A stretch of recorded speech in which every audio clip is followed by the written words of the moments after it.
ঘন্টায় 30 থেকে 40 কিলোমিটার বেগে সুপার সাইক্লোন রেমাল মালদা জেলায় আছড়ে পড়বে বলে মনে করা হচ্ছে। 27 মে সকালে এই ঝড় মালদা জেলা জুড়ে আছড়ে পড়ার সম্ভাবনা রয়েছে, যা ঘন্টায় 30 থেকে 40 কিলোমিটার বেগ থাকবে, এমনটাই জানাচ্ছেন মালদা জেলা আবহাওয়া দপ্তর।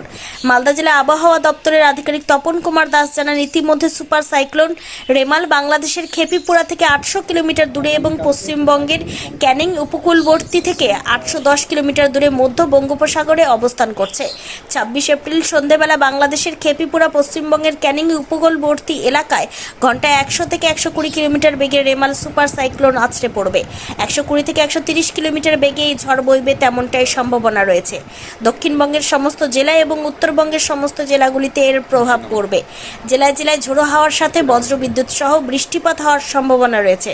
24 ঘন্টায় নিম্নচাপের প্রভাব থাকবে সমস্ত জেলায়, তবে মালদা জেলার ক্ষেত্রে 27 মে সকালে ঘন্টায় 30 থেকে 40 কিলোমিটার বেগে এই ঝড় আছড়ে পড়বে। সেক্ষেত্রে নির্দিষ্ট কোনো কাজ না থাকলে বাড়ির বাইরে যাতে কেউ না বের হয়, সেই ক্ষেত্রে আবহাওয়া দপ্তরের তরফ থেকে জানানো হয়েছে। অন্যদিকে প্রশাসনের পক্ষ থেকে ইতিমধ্যে মৎস্য ব্যবসায়ী থেকে শুরু করে বিদ্যুৎ দপ্তর, অগ্নি নির্বাপন দপ্তর সকলের সঙ্গে আলোচনা করেন অতিরিক্ত জেলা শাসক সাধারণ পীযূষ সালুঙ্খে। তিনি জানান, 26-27 তারিখ সমস্ত নৌকাহাটের নৌ চলাচল বন্ধ থাকবে। রেমালের প্রভাব মালদা জেলায় পড়লে হবিবপুর ও গাজলে ক্ষতি হওয়ার সম্ভাবনা রয়েছে।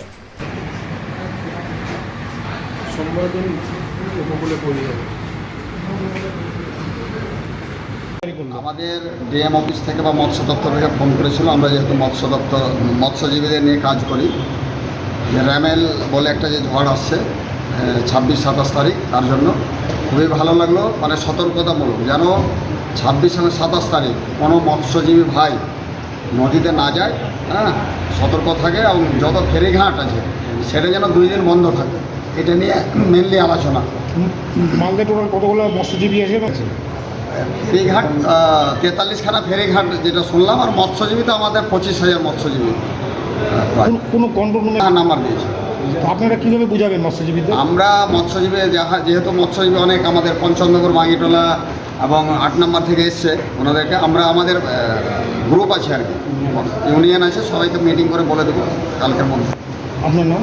তরিকুল ইসলাম, গঙ্গাভাগন প্রতিরোধ অ্যাকশন নাগরিক কমিটি, মৎস্য ইউনিয়ন সমিতি। মালদায় রেমালের প্রভাব অনেকটাই কমে যাবে।